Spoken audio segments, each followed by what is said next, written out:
श्री शिवाय नमस्तुभयम। दोस्तों, जैसा कि आप सभी लोग जानते हैं कि 24 मई 2026 यानी रविवार को पड़ रही है पुरुषोत्तम मास की ज्येष्ठ शुक्ल पक्ष नवमी तिथि।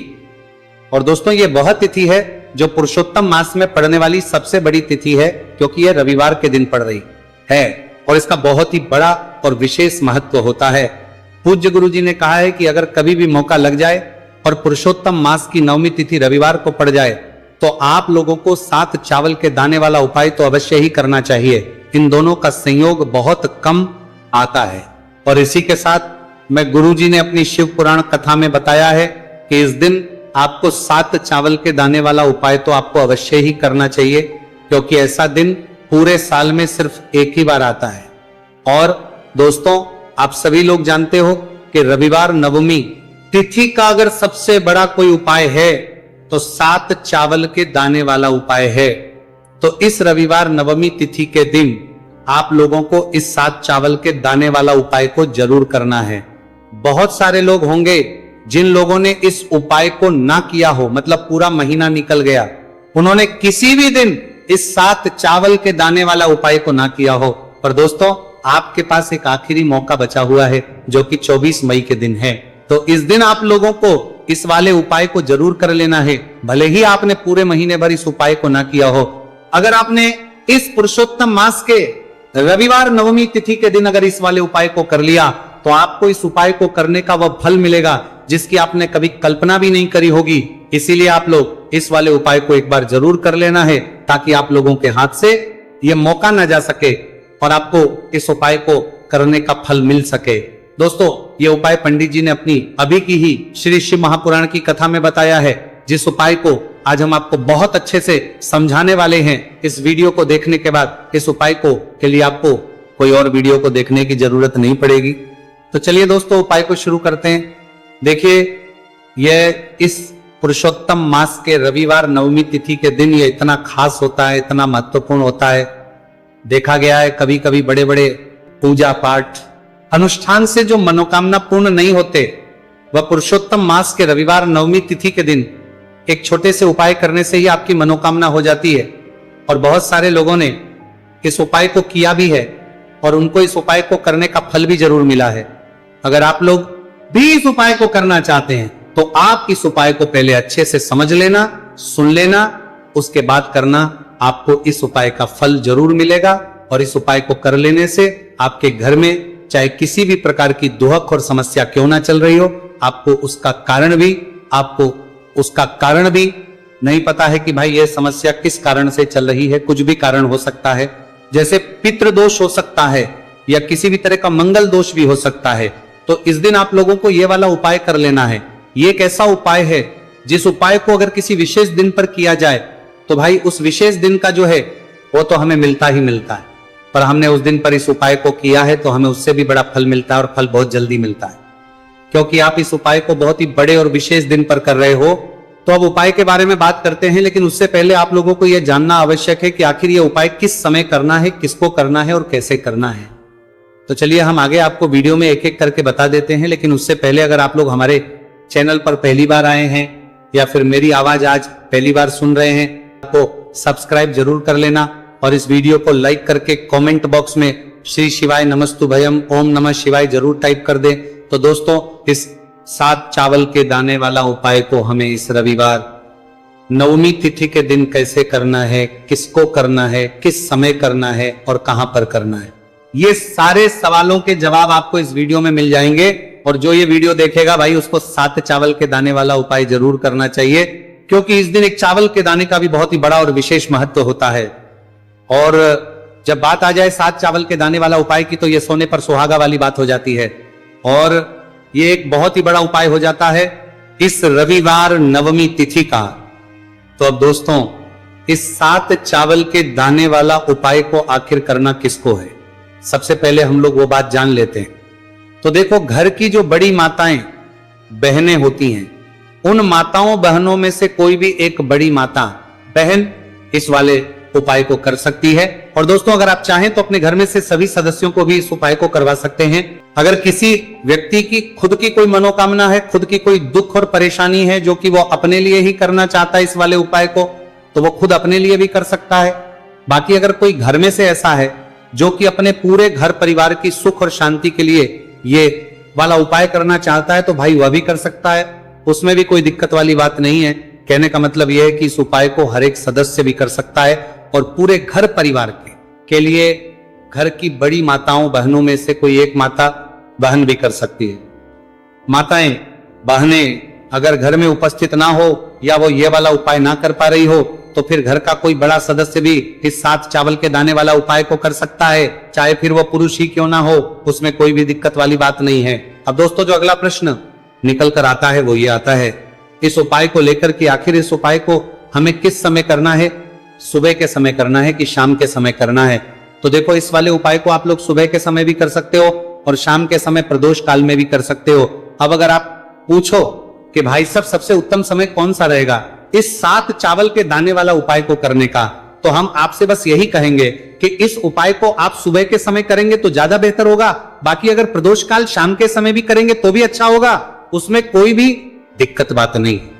तो अब दोस्तों जो अगली सबसे बड़ी और महत्वपूर्ण बात आती है वो ये आती है कि सुबह अगर हम उपाय को करेंगे तो हमें कितने बजे से लेकर कितने बजे तक के बीच में करना है और शाम के समय प्रदोष काल में करेंगे तो हमें कितने बजे से लेकर कितने बजे के बीच में करना है।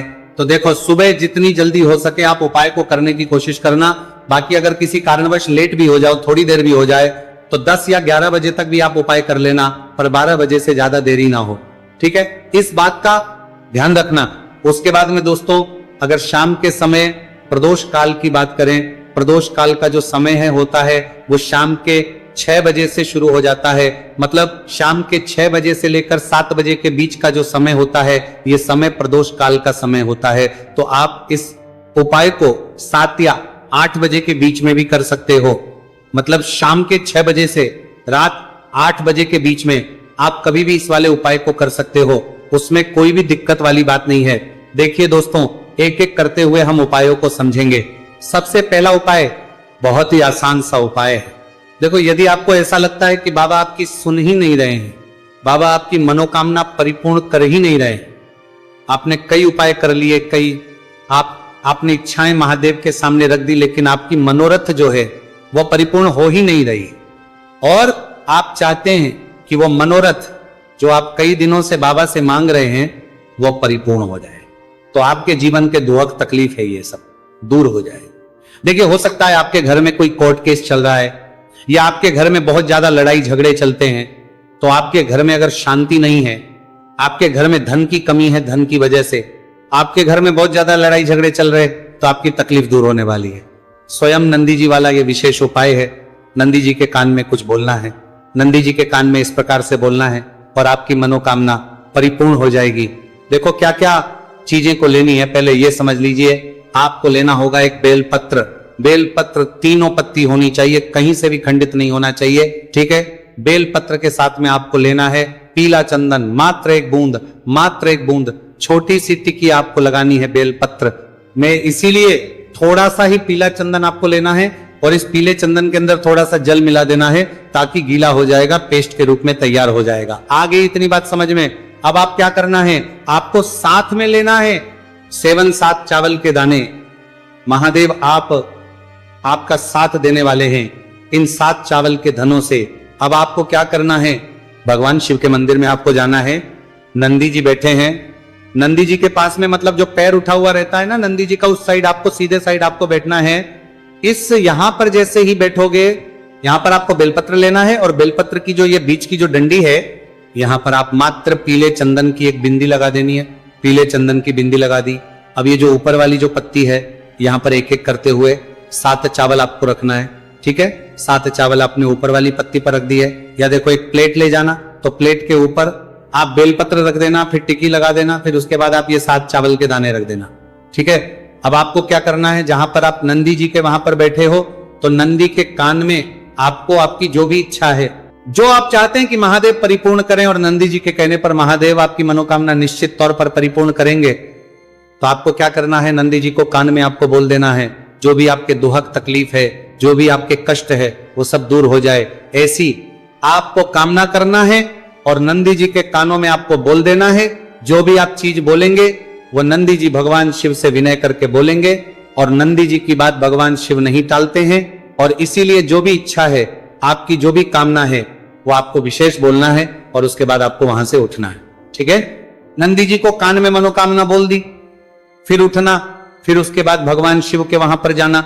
और ये जो बेलपत्र है, ये बेलपत्र चिकना वाला साइड जो है, और भगवान शिव के शिवलिंग के ऊपर इसे अर्पित कर देना है।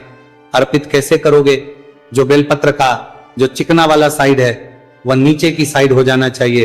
अब से ही आप अर्पित करने जाओगे तो चावल के दाने तो गिर जाएंगे, यानी कि जैसे ही अर्पित करने जाओगे तो भगवान शिव के शिवलिंग के ऊपर चावल के दाने गिर जाएंगे, क्योंकि वो किसी से भी चिपके हुए नहीं है, तो कोई तकलीफ नहीं है। वो जैसे आप अर्पित करोगे, ना भले चावल के दाने भगवान शिव के शिवलिंग पर गिर जाए, वो कोई तकलीफ नहीं है। बस आपको ये जो बेलपत्र है, ये आपको उल्टा अर्पित कर देना है, यानी कि जो पीला है भगवान शिव के शिवलिंग पर स्पर्श होना चाहिए, और इस प्रकार से आपको अर्पित कर देना है। डंडी का जो हिस्सा है जलाधारी की तरफ हो जाना चाहिए। बस इतना सा प्यारा सा उपाय एक बार करके देखिए। निश्चित तौर पर महादेव आपकी जो भी मनोरथ है, जो बाबा से आप कई दिनों से मांग रहे हैं, वह निश्चित तौर पर परिपूर्ण हो जाएगी। आ गई इतनी बात समझ में? देखिए, अब हम बात करते हैं दूसरे उपाय की। देखिए, यह उपाय जीवन ऊर्जा का है, रविवार का दिन है और नवमी तिथि है। अगर आपके जीवन में बहुत ज्यादा अंधकार है, अगर आपके घर के जो बच्चे हैं बहुत ज्यादा सोचते हैं, या आपके घर में कोई भी ऐसा व्यक्ति है बहुत ज्यादा सोचता है, डिप्रेशन में रहता है, तनाव उसको है, तो तनाव को मुक्त करने के लिए यह उपाय है। अगर उसके भाग्य में जीवन में तेज की प्राप्ति नहीं है, तेज यानी कि ऊर्जा नहीं है, उदासी रहती है, जीवन में आलस है, तो फिर उस व्यक्ति को यह उपाय करना चाहिए। कोई काम करता भी है तो उसमें सफल नहीं हो पा रहा है, तो विशेष ये उपाय उसी व्यक्ति को करना है। देखो, इस उपाय के लिए आपको क्या क्या सामग्री लेना होगी। सबसे पहले तांबे का एक पात्र लेना, उसके अंदर घर से आपको जल भरना है। अब इसी जल के अंदर आपको लाल चंदन डालना है। एक छुटकी डालें, थोड़ा ज्यादा डालें, जितना आपको डालना है आप डालें। लाल चंदन जो होता है वो तेज की वृद्धि करता है। रविवार के दिन लाल चीजों का उपाय करना बेहद शुभ होता है, और हो सके तो लाल रंग के कपड़े पहन करके अगर आप ये उपाय करेंगे ना तो और भी शुभ होगा। ये लाल चंदन मिश्रित जल आपको क्या करना है, आपको जाना है किसी भी बेलपत्र के पेड़ के वहां पर, सुबह से लेकर के शाम तक आप ये उपाय कर सकते हैं। कल रविवार की नवमी तिथि पर सुबह से लेकर के शाम तक आप बेलपत्र के पेड़ के वहां पर जाना, उत्तरमुखी होकर आपके जीवन के अंधकार दूर हो। जो भी आप स्मरण करेंगे, आप लेट उठते हैं, आपसे कोई कार्य बनता नहीं है, आपके जीवन में रोग बहुत ज्यादा है, तो भी आप ये उपाय करेंगे तो आपको उसका स्मरण करना है कि ये समस्या मेरी महादेव आपको दूर करना है। ऐसी कामना करते हुए आपको ये जो जल है श्री शिवाय नमस्तुभ्यम का स्मरण करते हुए ये पूरा जल आपको बेलपत्र के पेड़ की जड़ में आपको अर्पित कर देना है। बहुत ही आसान उपाय है और ये उपाय हर कोई कर सकता है, तो ये मौका आपको गंवाना बिल्कुल भी नहीं है। ये हो गया दूसरा उपाय। अब हम बात करते हैं अंतिम उपाय की, तीसरे उपाय की। देखो, ये उपाय बहुत ज्यादा खास है। शिवलिंग पर चढ़ा जल 3 जगह आपको लगाना है, आपके शरीर में और आपकी बीमारी दूर हो जाएगी। देखो, अगर आपको कोई बीमारी हो गई है और बार बार आप डॉक्टर को दिखा रहे हैं, डॉक्टर ने बोला 5-10 दिन अगर आराम नहीं होगा तो आप एडमिट हो, या आपके शरीर में कोई रोग है जो कई दिनों से है और आप चाहते हैं कि वह रोग आपका दूर हो जाए, तो यह रोग आपका निश्चित तौर पर दूर होगा। बहुत ही आसान सा उपाय है, घर का कोई भी व्यक्ति ये उपाय करा सकता है। ये रोगी व्यक्ति भी ये उपाय कर सकता है।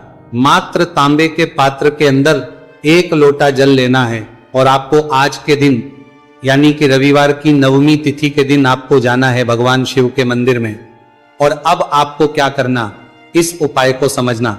1 लोटा जल है, अब आपको भगवान शिव के शिवलिंग पर सबसे पहले गणेश जी के स्थान पर, कार्तिकेय जी के स्थान पर, माता अशोक सुंदरी वाले स्थान पर, पार्वती माता के हस्तकमल पर, फिर भगवान शिव के शिवलिंग पर आपको अर्पित कर देना है। जैसे ही जल जलाधारी के वहां पर आएगा ना, वो जल आपको झेल लेना है। ठीक है, जल झेल लिया आपने। अब आपको क्या करना है, महादेव से प्रार्थना करना है कि ये बीमारी दूर करने के लिए मैं मेरे घर पर लेकर के जा रहा हूं। इस व्यक्ति को, ये व्यक्ति जो है ये बीमार है, इसकी जो परेशानी है ये आपको दूर करनी है। ऐसी कामना करते हुए आपको घर पर लेकर के आ जाना है।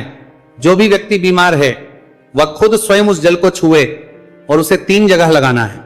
एक सबसे पहला नाभि पर लगाना है, शिवलिंग पर जड़ जल, फिर दूसरा जो है मस्तक सिर पर, जहां पर हम तिलक करते हैं ना बीचों बीच में, यहां पर आपको जल लगाना है, और तीसरा जो है सिर पर आपको जल लगाना है। देखो यहां पर एक चीज समझना, जब नाभि पर आप मणिपुर चक्र में आप जल लगाएंगे, थोड़ा सा जल वहां पर लगाना, फिर उसके बाद जब दूसरा आज्ञा चक्र में आप जब जल लगाओगे ना, तो 3 त्रिपुण में दूर होना शुरू हो जाएगी। ये उपाय आप रविवार के दिन कर रहे हो ना, ज्यादा जल लेकर के आना, ताकि आप सोमवार, मंगलवार, बुधवार, गुरुवार, शुक्रवार तक आप ये जल का कर सको। ठीक है, लगातार 5 दिन आपको लगाना है, आपके शरीर में निश्चित तौर पर आराम आपको मिलेगा। तो दोस्तों, पूरे साल भर इस उपाय को ना किया हो, पर अगर आपने इस मार्गशीर्ष महीने में, तो आपको इस उपाय को करने का वो फल मिलेगा जिसकी आपने कभी कल्पना भी नहीं करी होगी। इसीलिए इस हल्दी दीपक वाले उपाय को एक बार जरूर कर लेना, ताकि आप लोगों के हाथ से यह मौका ना जा सके और आपको इस उपाय को करने का फल मिल सके। दोस्तों, ये उपाय पंडित जी ने अपनी अभी की ही शिव महापुराण की कथा में बताया है, जो इस उपाय को आज हम आपको बहुत अच्छे से समझाने वाले हैं। इस वीडियो को देखने के बाद इस उपाय को समझने के लिए आपको कोई और वीडियो को देखने की जरूरत नहीं पड़ेगी। तो दोस्तों, इस उपाय को आपको कैसे करना है, कब करना है, कहां पर करना है, और उपाय को करते समय आपको किन किन गलतियों को नहीं करना है और आपको किन किन बातों का ध्यान रखना है, ये सारी जानकारी हम आपको इस वीडियो में देंगे। तो चलिए भक्तों, उपायों को शुरू करते। अगर आप भी चाहते हैं कि महादेव जी का आशीर्वाद आप पर सदैव बना रहे, तो वीडियो को लाइक करें, चैनल को सब्सक्राइब करें और कमेंट बॉक्स में हर हर महादेव जरूर लिखें। तो दोस्तों, यह थे पूज्य गुरुजी द्वारा बताए गए कुछ बहुत ही खास उपाय। अगर आपको जानकारी अच्छी लगी हो तो वीडियो लाइक करिएगा। मिलते हैं फिर एक नए वीडियो के साथ। श्री शिवाय। पूरे साल भर इस उपाय को ना किया हो, पर अगर आपने इस मार्गशीर्ष महीने में, तो आपको इस उपाय को करने का वो फल मिलेगा जिसकी आपने कभी कल्पना भी नहीं करी होगी। इसीलिए इस हल्दी दीपक वाले उपाय को एक बार जरूर कर लेना, ताकि आप लोगों के हाथ से यह मौका ना जा सके और आपको इस उपाय को करने का फल मिल सके। दोस्तों, ये उपाय पंडित जी ने अपनी अभी की ही शिव महापुराण की कथा में बताया है, जो इस उपाय को आज हम आपको बहुत अच्छे से समझाने वाले हैं। इस वीडियो को देखने के बाद इस उपाय को समझने के लिए आपको कोई और वीडियो को देखने की जरूरत नहीं पड़ेगी। तो दोस्तों, इस उपाय को आपको कैसे करना है, कब करना है, कहां पर करना है, और उपाय को करते समय आपको किन किन गलतियों को नहीं करना है और आपको किन किन बातों का ध्यान रखना है, ये सारी जानकारी हम आपको इस वीडियो में देंगे। तो चलिए भक्तों, उपायों को शुरू करते। अगर आप भी चाहते हैं कि महादेव जी का आशीर्वाद आप पर सदैव बना रहे, तो वीडियो को लाइक करें, चैनल को सब्सक्राइब करें और कमेंट बॉक्स में हर हर महादेव जरूर लिखें। तो दोस्तों, यह थे पूज्य गुरुजी द्वारा बताए गए कुछ बहुत ही खास उपाय। अगर आपको जानकारी अच्छी लगी हो तो वीडियो लाइक करिएगा। मिलते हैं फिर एक नए वीडियो के साथ। श्री शिवाय।